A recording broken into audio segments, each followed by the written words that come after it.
Hello. So I just really wanted to quickly talk about this new piece that I've been looking at. It's not really new, but um, I've been really listening lately to Berlioz, The Damnation of Faust, which is one of his I forgot what he called them, like fantasies. Basically, they're his really long kind of like opera pieces that he based off of known stories or folk tales. And um, I don't really have slides prepared today. You can just look at this one slide as like a podcast kind of. Just listen to me talking. But yeah, I really like the Damnation of Faust. I think it's a really nice piece of music. Um, I typically don't really like operas, but to me, this piece isn't really like an opera. There's a lot of really good symphonic moments in it, and overall, it's a really nice piece. And and the main thing I like about it is the narrative of it. Like, there's a really nice narrative story that goes like. For one thing, the story of the piece is really nice too. It's a really fun story, but also like just how he tells the story through the music is really nice as well. So I would recommend you go watch the version of the piece by Solti and the Chicago Symphony. It's a pretty old recording, but I'm sure it sounds really great actually. It has great recording quality. But mainly, um, you need to listen with captions on because I mean, I don't know.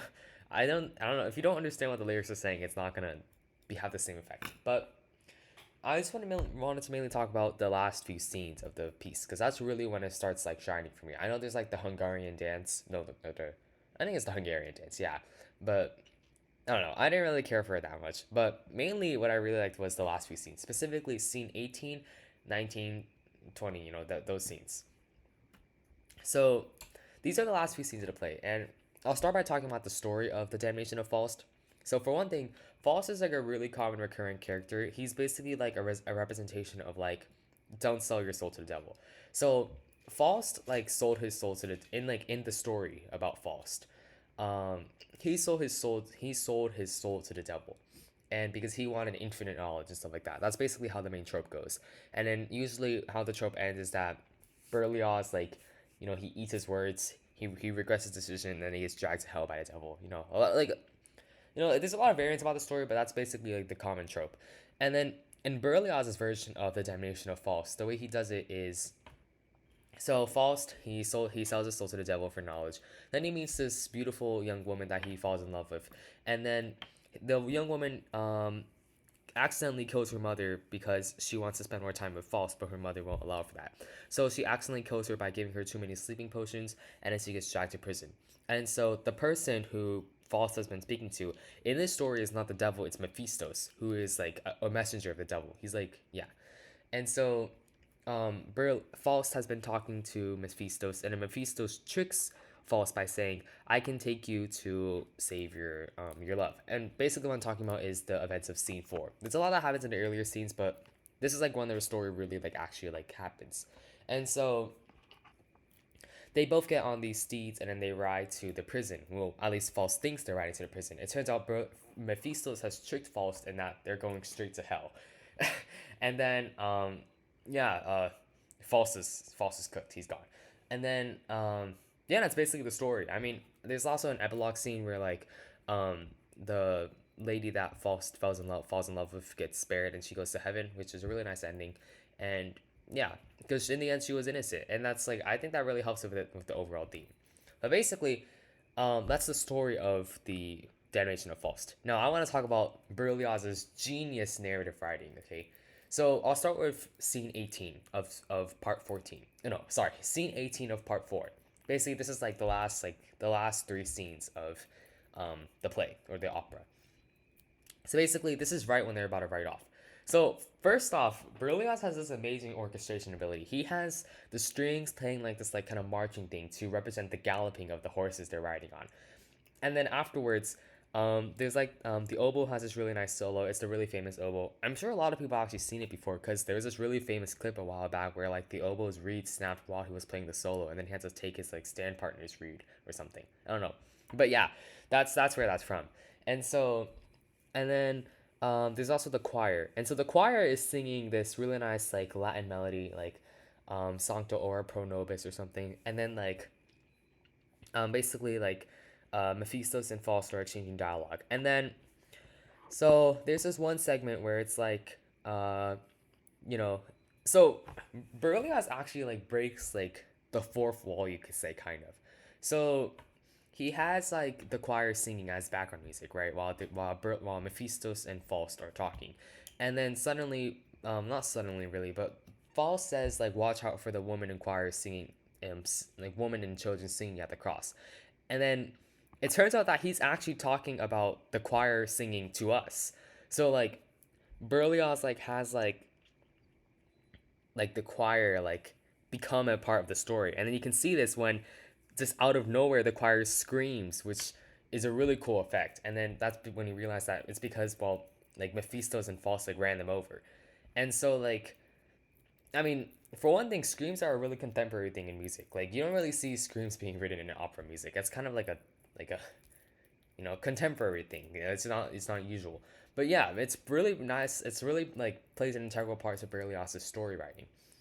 And so afterwards, there's also a part where, like, the environment that Faust and Mephistos are in, like, starts turning like hellish because, well, they're going to hell, and so like, um, there's like a demon, like a really big demon that's howling at their tail, and so Berlioz orchestrates it by having the low brass playing like this, like it's like bumping, like bellowing theme. It's like it sounds like a growl even, and so that's a really cool effect. Yeah, that represents the monster. And then also there's also like, oh yeah, this is a really nice effect that I really like as well. There's like the Nighthawks. They're like, so he has says that they're Nighthawks, and then so like the strings and woodwinds play like this like bum bum bum bum bum bum, like this like repeating theme, and that represents like the flapping of their wings, and it's really cool. It actually sounds like flapping of wings. And then he has like the really high woodwinds playing like the chirping, like they're squawking like seagulls, and it actually sounds like seagulls. And so I mean, like Berlioz is really cool. Like it's really cool how it orchestrates it, and especially since Berlioz is not even he's not even modern really. He's like in the 1800s. So like this is probably like revolutionary for his time actually, and so you have that, and then so I think it's a really cool effect, and then it becomes really dramatic with like the flapping of the wings, the thrashing of the reins, and stuff like that, the howling of the beast, and then and then afterwards, they go to hell, and it's a really nice, like it sounds really good. And so once they're in hell, Mephistos talks to his demons. Faust is already gone, so Mephistos talks to his demons, and then like they once the demons start celebrating their victory over taking Faust's soul, like they have like this really nice like I don't know. I think it's a really, really fun melody. But also, the lyrics of the piece are actually a made up language that Berlioz made up himself. That's like demonic nonsense. And so, yeah, I think it's really cool that he made up his own language. I mean, it's not technically a language. Like, you can't like speak it or translate it. But like, he made up his own words. He made up his own like text. He made up his own like, syllables, stuff like that, which I think was really cool. And, it's really good dedication to the part. And then, um, and then that's basically about it for that. For seeing like the pandemonium scene and then like the descent to hell scene. I feel like I'm missing something. There's also like there's definitely some more orchestration parts that I really liked. Oh yeah, so this is one part where like Faust is like scared. He's like, oh no, this looks like hell because they are going to hell. And then Mephistos is like manipulating him like, if you're too scared, then maybe we'll turn back now. And then so the strings, they're the galloping of the horses. The galloping slows down, and then Faust is like, no, and then oh yeah, this is a really nice part.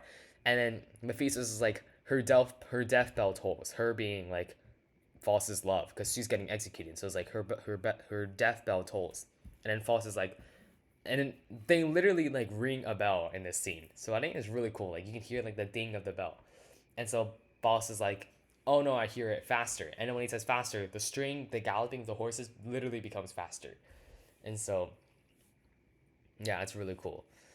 Um, yeah, and then in the very last scene, the epilogue scene where the girl goes to hell, no, goes to heaven because I mean, she did get executed in the end, unfortunately, because they weren't able to save her. Um, there's this. It's a gorgeous melody in D flat major, and it's just beautiful. I think it's really beautiful. I believe I can actually play it right now. I have it on my phone, like right here, because I was just listening to it. But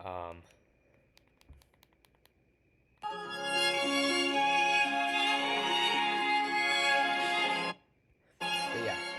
So like you have strings and arpeggios. The choir is just singing this beautiful melody, and then Berlioz once again orchestrates really nicely. He specifically asked for a choir of young boys because young boys like before prepubescent, they have like that really unique quality to their voices.